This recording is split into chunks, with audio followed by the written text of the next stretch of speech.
BJD BJP ଭେଟ ହେଇଯିବ ତାହେଲେ ତ ଲୋକେ କଂଗ୍ରେସ ମୁହଁ ହେଇସାରିଛନ୍ତି, ଆହୁରି ଜୋରରେ ହେବେ। କଂଗ୍ରେସ ସଡ଼କରେ ଆହୁରି ଗରମ କରିବା ତାକତ ରହିଛି। ଆଜି ଡେଟ୍ରେ ଆମେ ଯେତେ କରିଛୁ ଆଜି ପର୍ଯ୍ୟନ୍ତ ତାର 2 ଗୁଣ ଶକ୍ତି ଆମେ ପ୍ରଦର୍ଶନ କରିବାର କାପାସିଟି ଅଛି। ଆପଣ ଦେଖିଲେ ଧର ଆମର ଏଠି ସମ୍ବଲପୁରରେ ଆମର ପ୍ରୋଗ୍ରାମ କେମିତି ହେଲା ଦେଖିଲେ।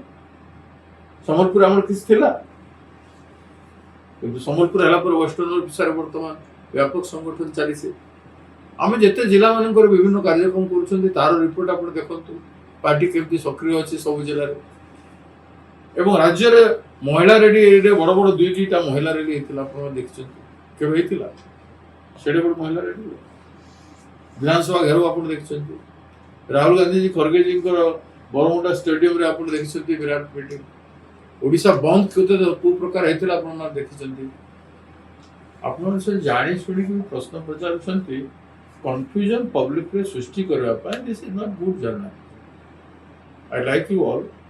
ମୁଁ ସଦାବେଳେ ଆପଣମାନଙ୍କୁ ପ୍ରେରଣା ଦେଇଛି, ମୁଁ ଚେଷ୍ଟା କରିଛି ଆପଣ ଭଲ କରନ୍ତୁ, କିନ୍ତୁ ମୋଟିଭେଟେଡ୍ ନ୍ୟୁଜ୍ ଯୋଉଟାକି ମାନେ ବିପକ୍ଷ ପାର୍ଟି ଗୋଟେ ତିଆରି ହେଉଛି, ସେଇ ପାର୍ଟିକୁ ସହଯୋଗ କରିବା ପରିବର୍ତ୍ତେ ତିଆରି ହଉ ବୋଲି ଘଟଣାକୁ ଆମକୁ ଟେକିକି କହିବାର କିଛି ଦରକାର ନାହିଁ, ଆମକୁ ଅଯଥା ଟେକିବାର କିଛି ଦରକାର ନାହିଁ। ଯେତିକି କରୁଛୁ ସେତିକି ଦୟାକରି ଆପଣମାନେ କଭରେଜ ଦିଅନ୍ତୁ, ଭଲ।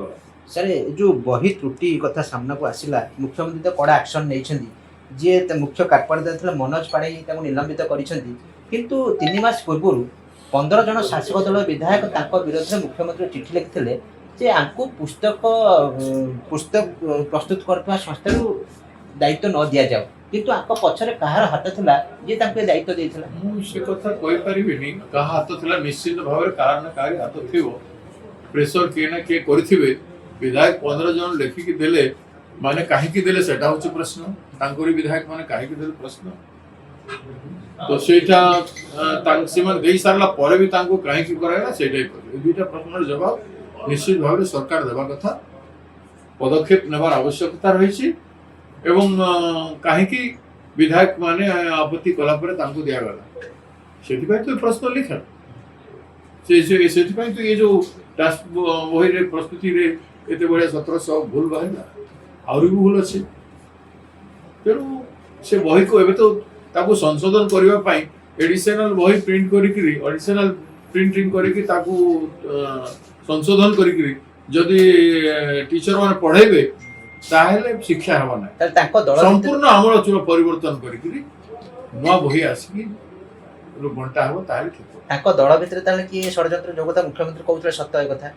ସେ କଥା ଭାଇ ମୁଁ ତାଙ୍କ ଦଳ ଭିତର କଥା କହିବାର ବ୍ୟକ୍ତିତ୍ୱ ନୁହେଁ, ମୁଁ ତାଙ୍କର ପ୍ରବକ୍ତା ନୁହଁ ଯେ ମୁଁ ତାଙ୍କ ଦଳ କଥା କହିବି। ସେଇଟା ଆପଣ ତାଙ୍କୁ ପଚାରନ୍ତୁ, ହ୍ୱାଇ ଇଜ୍ ଦିସ୍। ତାଙ୍କୁ ଜେରା କରନ୍ତୁ, ତାଙ୍କର ନେତାମାନଙ୍କୁ ପ୍ରଶ୍ନ କରନ୍ତୁ, ଯେଉଁମାନେ ଡିସିଜନ ମେକର ଅଛନ୍ତି, ତାଙ୍କର ପାର୍ଟି ପ୍ରେସିଡେଣ୍ଟ, ତାଙ୍କର ବଡ଼ ବଡ଼ ଷ୍ଟେକ୍ ହୋଲ୍ଡର ଯେଉଁମାନେ ଅଛନ୍ତି, ତାଙ୍କର deputy prime minister chief minister ମାନେ ଅଛନ୍ତି, ମୁଖ୍ୟମନ୍ତ୍ରୀଙ୍କୁ ପଚାରନ୍ତୁ, ତାଙ୍କର ଯେତେ କାର୍ପଟଦାର ଅଛନ୍ତି ତାଙ୍କୁ ପଚାରନ୍ତୁ। ସାର୍ ଗୋଟେ ବଡ଼ ପ୍ରଶ୍ନ ହେଉଛି ଯେ ରାଜ୍ୟରେ ପ୍ରଥମରୁ ଅଷ୍ଟମୀରେ ତ୍ରୁଟି ହେଲା, ଲାଗୁନି ବିରୋଧୀ ହେତୁ ମୁଁ ନିଷ୍କ୍ରିୟ, କାରଣ ଏତେ ବଡ଼ ଇସ୍ୟୁ ଏତେ ବଡ଼ ଇସ୍ୟୁ ଆମେ ବାରମ୍ବାର ଉଠେଇଛୁ। ଏଜୁକେସନ ମିନିଷ୍ଟର ଘର ଘେରାଉ କରିସାରିଛି। ଆମ ସାମ୍ନାରେ ଇସ୍ୟୁ ପରେ ଇସ୍ୟୁ ଗୋଟେ ଗୋଟେ ଇସ୍ୟୁ ଆସୁଛି, ସବୁ ଇସ୍ୟୁରେ ଆମେ ରିଆକ୍ଟ କରୁଛୁ। ତେଣୁ ସେ ଇସ୍ୟୁକୁ ଆମେ ଛାଡ଼ିନ, ପ୍ରଶ୍ନପତ୍ର ଆମେ ଏବେ ବି ଡିମାଣ୍ଡ କରୁଛୁ। ଏଇଟା ଗୋଟେ ବହୁତ ବଡ଼ ଇସ୍ୟୁ, ଆମେ ଛାଡ଼ି ନେବୁ ନିଟ୍ ଇସ୍ୟୁ ବି, ଆମେ ଛାଡ଼ି ନେବୁ ଏ ଇସ୍ୟୁ, ଆମେ ଛାଡ଼ି ନେବୁ ମହିଳା ଇସ୍ୟୁ ବି।